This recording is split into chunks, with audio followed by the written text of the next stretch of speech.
Welcome to Lost Relation Chronicles. My name's Tyler, and I guess this is where I spill the beans, telling the stories that are too real for your everyday "I'm good, thanks" conversation. So buckle up, here's mine. I'm a 40-year-old guy living in the tech hub of Austin, Texas. By day, I'm the mind behind some of the most talked about AI projects you've probably seen on tech blogs. We're talking code designed to make life easier, or at least that's the goal. My wife, Rachel, has always been the artsy type. She's a freelance graphic designer with a sharp eye for what pops on a screen. Together, we've navigated the Austin scene. Me with app launch parties, her with gallery showings where wine flows as freely as the critiques. For the past decade, we've had a good run, living in a home filled with both my tech gadgets and her vibrant artwork. But here's the kicker. Lately, Rachel's been distant. I'm not talking about the busy with a deadline kind of distant. This is colder, like she's become a hologram in our own home. Her laughter doesn't ring as loud. Her smile doesn't reach her eyes. And when it comes to intimacy, forget about it. My bed, once a place of connection, is now as empty as Mars. At first, I thought it was just a phase. Everyone gets the blues or the no libido flu now and then, right? But weeks went by, and the distance just grew. The calendar pages turned, and I found myself lying in bed, staring at the ceiling, feeling like I was stuck. I'm the guy who always has a plan, a solution, a way to debug life like it's a broken program. But this felt like a wall I couldn't break through. Behind it, a Rachel I couldn't reach, locked away with secrets I couldn't understand. So there I was, staring at our joint credit card statement like it was written in a foreign language. Charges from places we've never been to together, like a fancy downtown restaurant where they serve steaks that cost more than a pair of my sneakers, and a boutique hotel that screams special occasion, but not the kind you'd expect a wife to book without her husband. And Rachel? She'd become as secretive as a teenager with her first crush. Every time I walked into a room, I'd hear the click of her laptop slamming shut faster than a bank vault door. Phone calls ended abruptly, like a TV show canceled mid-season. She was whispering like she was planning to steal the crown jewels. Look, I'm not a jealous guy by nature. I'm secure enough to say, yeah, she's mine, and not worry when she's out living her fabulous life. But my gut? It was screaming louder than a rock concert, telling me something wasn't right. There's a fine line between trust and being a blind fool, and right now, I felt like I was walking that tightrope. The problem with gut feelings, though? You can't exactly take them to court. You need solid, undeniable proof that would stand up and say, here's the truth, without hesitation. But all I had were whispers and shadows. Things that could make anyone else tell me, Ty, you're just being paranoid. But honestly, when your bedroom's as cold as ice and your wife's more secretive than a spy in a movie, how would you react? And don't get me started on those hushed phone calls like she's sharing secrets that could spark a world war. So there I was, in our local coffee shop, just me and my latte, casually observing the daily grind. That's when I overheard a snippet of a conversation that had my attention immediately. Two guys in suits. I'm talking sharp, tailored suits, not off-the-rack specials. We're talking about some group that sounded like it belonged in a James Bond movie. Apparently, they specialized in discreet relationships for the married crowd. Now, I'm no eavesdropper, but this felt way too much like a coincidence. What were the odds, right? So, I did what any desperate guy would do. I casually slid into their conversation, dropping a comment about the espresso, which led to a chat about what's good around here. Before I knew it, they were spilling the beans about a secret club with discreet signals. Here's the kicker. The secret handshake of this group was a black ring. Not just any ring, but one worn specifically on the right hand. It was a mark of the inner circle, a quiet signal for those in the know. I played it cool, but inside, my heart was pounding like a drum solo at a concert. Back home, I decided to do some spring cleaning, and guess what I found? Tucked away in Rachel's jewelry box, hidden behind some trinkets and knickknacks, was a black ring, shiny and smug, like it knew something it shouldn't. The same ring those suited guys were talking about. It felt like a gut punch and an aha moment all rolled into one. There was my proof, not loud or flashy, just sitting there silently, staring at me with all its damning clarity. One night, I was scrolling through Facebook, just trying to distract myself from the deafening silence in our bedroom. That's when I saw it, a suggested group, hidden in plain sight among the ads. It was a private group, but the name caught my attention. Austin's Discreet Meet. My curiosity got the best of me, so I clicked. But of course, access was restricted. It was members only. Still, the description was enough to catch my eye. A discreet community for those looking to reignite the spark in their relationships. Sparks? Huh? The kind you get from rubbing two sticks together. Or, in this case, sneaking around behind your partner's back. Then, one evening, I was charging Rachel's old tablet, the one she stopped using after I got her a shiny new iPad. And there it was, wide open on the screen. The Austin's Discreet Meet Facebook group, with Rachel's name proudly listed as a member. But that wasn't all. Tucked away in her nightstand, alongside the tablet, was that same black ring I had read about in the group's posts. It was a symbol for members to recognize each other in the wild. Suddenly, everything clicked. The late nights, the ignored advances, the mysterious charges on our credit card. It all made sense, like a twisted puzzle falling into place. The feeling of betrayal? It's like a gnawing beast that settles into your stomach and refuses to leave. You think you know someone, right? 10 years together, and now she's a stranger with a double life that's just popped up like one of those annoying ads. Except there's no little X to close the window. After finding the black ring and the not-so-innocent Facebook group on Rachel's tablet, I knew I couldn't just sit back and let this play out. I had to get the full picture. So, I went full Mission Impossible mode. I started by setting up a fake Facebook profile. Yeah, I know. Welcome to Catfish City, population me. But desperate times call for desperate measures, right? I spent a few hours creating a believable alter ego, borrowing a photo of a buddy from college who now lives overseas. Sorry, Dave, but you're now James, an out-of-towner who's just moved to Austin. Once everything was set up, I sent a join request to Austin's Discreet Meet. While I waited for approval, I couldn't shake the feeling that I was crossing a line. But then I remembered, that line had already been crossed, just not by me. A day later, and bingo, I was in. The group was like an alternate universe, full of people chatting and planning meetups, all under the guise of discretion. And there it was, pinned at the top, an announcement for a masquerade-themed event. Perfect cover for anonymity, and the perfect opportunity for me to slip in unnoticed. The event was just a few days away. A masquerade ball at some ritzy place that looked straight out of a movie, where the rich and unfaithful play their games. Next, I needed a costume. I hit up a local shop and got myself decked out, feathered Venetian mask, a cloak that would make Dracula jealous. Rachel always liked those vampire movies, right? Cruel twist of irony there. But a costume wasn't enough. I needed a backstory in case anyone got chatty. James was now a successful entrepreneur who just moved from Atlanta and was looking to meet new people. Vague, but believable. The plan was simple. Show up, blend in, observe, and hopefully get the proof I needed to confront Rachel without room for excuses.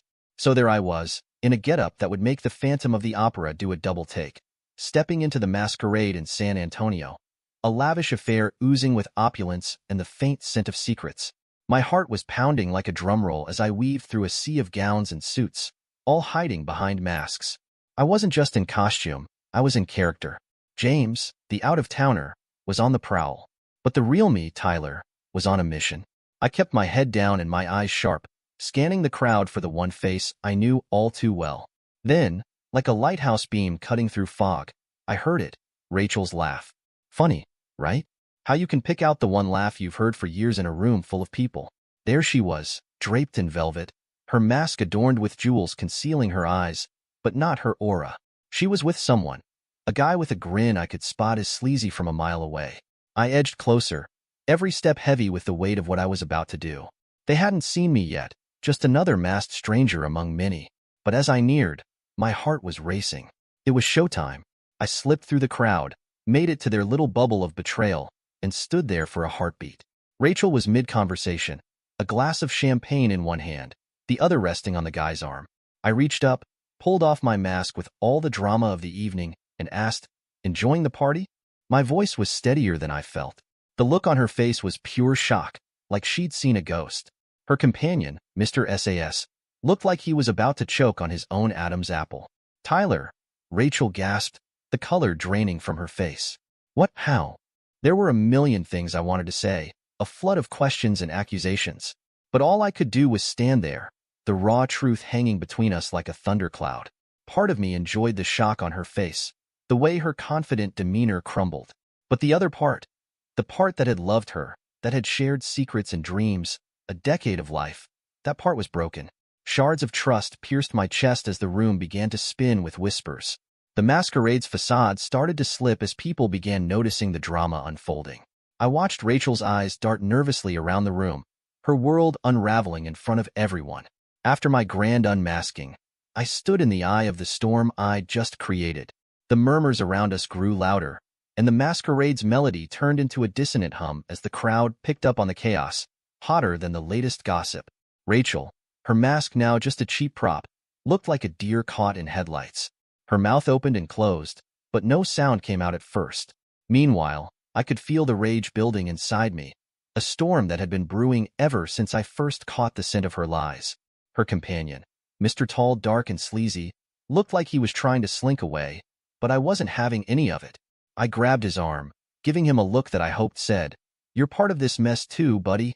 Rachel's composure cracked. The facade fell apart, and all her lies spilled out like water from a broken dam. "I didn't mean for it to go this far," she sobbed, her voice cracking. "It was just supposed to be fun.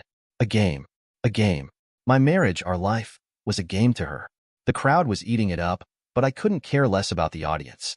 This was between me and the woman I thought I knew. I stood there, clenching and unclenching my fists, feeling the aggression surge through me. I wanted to shout, to break something, but I wasn't going to give her the satisfaction of seeing me lose control. "You call breaking our vows fun?" I shot back, my voice low and menacing. I could feel the eyes on us, the weight of judgment, curiosity, and shock. But it was her eyes I focused on, the ones that couldn't meet mine. The silence from her was the final blow. No excuses could heal the wound she'd torn open. No apologies could stitch up the trust she'd shredded. Just when I thought the drama had peaked, Rachel's band of merry backstabbers decided it was their turn in the spotlight. My rage was barely contained, ready to unleash everything I'd been holding back when I felt hands gripping me, holding me back, as if I was the villain in their twisted play. "You need to calm down, man," one of the suited snakes hissed in my ear, his breath stinking of smugness and expensive cologne. Another guy, whose face was too forgettable to even remember, chimed in. "She needed someone who was there for her, bro. You weren't." I saw red. Every muscle in my body tensed, ready to explode. But I'm a strategist, a thinker, and I knew that any outburst would only play into their narrative. The unhinged husband losing it while the poor, misunderstood wife wept into her lace hanky. So, I did the next best thing. With the world around me blurred by fury, I pulled out my phone, switched on the camera, and started recording. Their faces, Rachel's tear-streaked makeup, the decor they were so proud of, were all captured in high definition. "Say cheese," I growled, making sure to film the whole scene, sweeping across the crowd of co-conspirators. Their smug expressions shifted to shock in an instant. Then I turned the camera on myself. "You see this?" I said, my voice cold. "This is the face of a man who's done. Done with lies, done with games, and sure as hell done with this exclusive club of infidelity." I could hear Rachel's protests, her feeble attempts to defend the indefensible. "Tyler, please, it's not what it looks like," she begged. But I was beyond it. I turned off the camera, pocketed my phone, and shook off the hands still clinging to me. "You all observe each other," I spat, my voice cutting through the tension.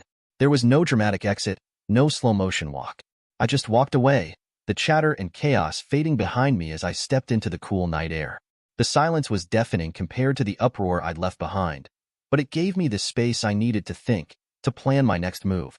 Because now, I wasn't going to just lie down and let them walk all over me. I had video evidence of the exclusive club that wasn't so exclusive anymore. I posted the video. Yep, that's right. Hit upload, and watched as those digital dominoes began to fall. Facebook's algorithm worked its magic, and the views started climbing. It was like wildfire. Unstoppable, blazing, consuming everything in its path. But it wasn't just me causing the stir.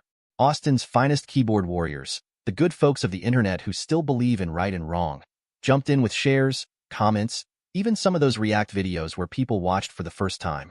Their faces, their names, their dirty little secret club.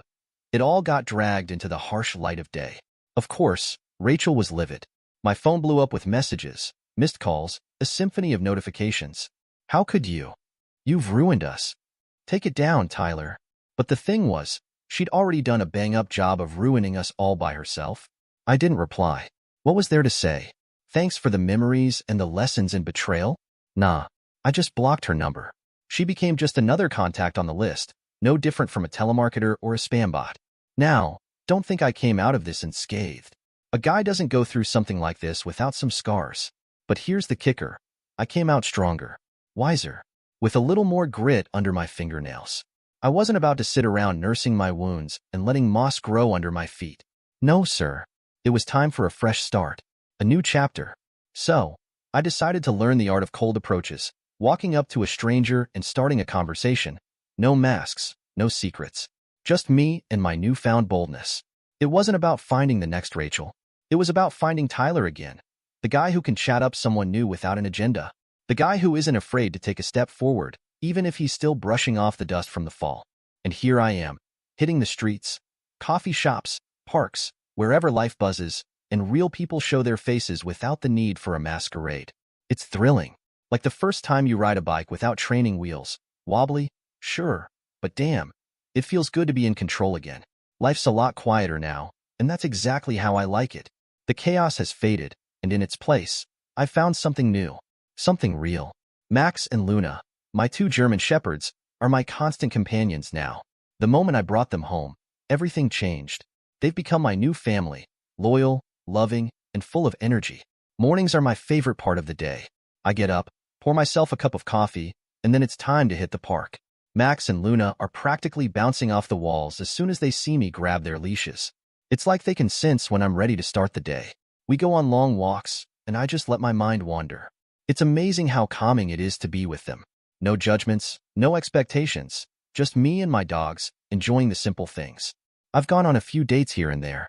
Nothing too serious, just some coffee, casual dinners, small talk, getting to know someone. But the truth is, I'm not in any rush. I'm not looking to fill a void anymore. My time with Rachel, with all the lies and betrayal, taught me something valuable. Relationships need to be built on trust, on mutual respect, and on something that can withstand the test of time. And I'm okay with taking my time now. No more jumping in just to keep busy. If something real happens, it happens. But I've learned to be okay on my own, too. For the first time in a long while, I feel like I'm living for me. There's no pressure, no drama.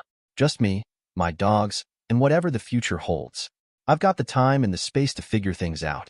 And when the right person comes along, they'll know what it means to have patience and to build something real. But for now, I'm just enjoying the ride, taking it one day at a time with Max and Luna by my side. They remind me every day that love doesn't have to be complicated. Sometimes, it's as simple as a wagging tail and the unconditional support of the creatures that truly get you. I heard about Rachel through the grapevine, and honestly, part of me didn't even want to know. But, well, news travels fast, especially when you've been in the public eye for the kind of thing I went through. It's hard to avoid. 6 months ago, she was in a spiral. The moment I hit upload on that video, everything about her life unraveled. The media went wild. Every time I checked my phone, there was another headline. Another story about the cheating, the drama, the club she'd been a part of. At first, I felt a weird sense of satisfaction. She'd put me through hell for so long, and for once, the truth was out. People knew her for what she was. But it didn't take long before that satisfaction turned into something else. I'm not proud to admit it, but I felt a little guilty. Rachel had always been this larger-than-life figure in my world. So confident, so put together. Seeing her flounder in the media, seeing her lose her job, it was like watching a slow-motion train wreck. I heard she got fired from her position, and though I knew she probably deserved it, it didn't sit right with me. Losing everything because of one stupid mistake. It was brutal. I never wanted to see her completely broken, but the universe had its way of showing her the consequences of the choices she made. She left town not long after, took off and went to live with her parents, trying to lay low and figure out what was left of her life. It wasn't long before I stopped hearing about her. I thought maybe she'd gone underground. Maybe she'd change, or at least have the decency to be embarrassed, to reflect on everything that had happened. Then, I heard she went to Miami. I didn't know what she was doing there, but the rumors started flying. A friend mentioned that Rachel had started an OnlyFans account, and I wasn't shocked. I was disappointed, but I wasn't shocked. Rachel had always wanted attention, always wanted to be the center of everything. Now, she was chasing it in a different way. I guess there's something poetic about it, in a messed up way. She went from living a lie, hiding behind a mask, to literally becoming one online. She was selling herself in ways she never did before. She had always been about the image, the persona, the perfect life. Now, she was selling that too, for the world to see, one pay-per-view subscription at a time. I didn't know what to think about it. Honestly, a part of me felt bad for her. She was clearly lost, trying to reclaim something, anything, from the wreckage. But another part of me didn't have that sympathy. She'd done this to herself. She chose to live a double life, to tear apart the one thing I thought we had. She couldn't just let it go, couldn't move forward and find something better. Instead, she leaned into the chaos, the attention, even if it meant selling out. But here's the thing, I don't care anymore. I used to check in on her, wondering what she was doing, but now I don't. I've moved on and honestly, I'm at peace with it. I've got my own life to live. I've got Max and Luna, and they're my focus now. Rachel's path is hers to walk, but I'm not walking it with her anymore. Whatever she's doing in Miami, whatever decisions she's making, they don't have a hold on me.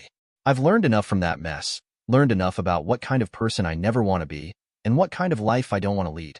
She's out there, doing whatever she's doing, and I'm here, living my life.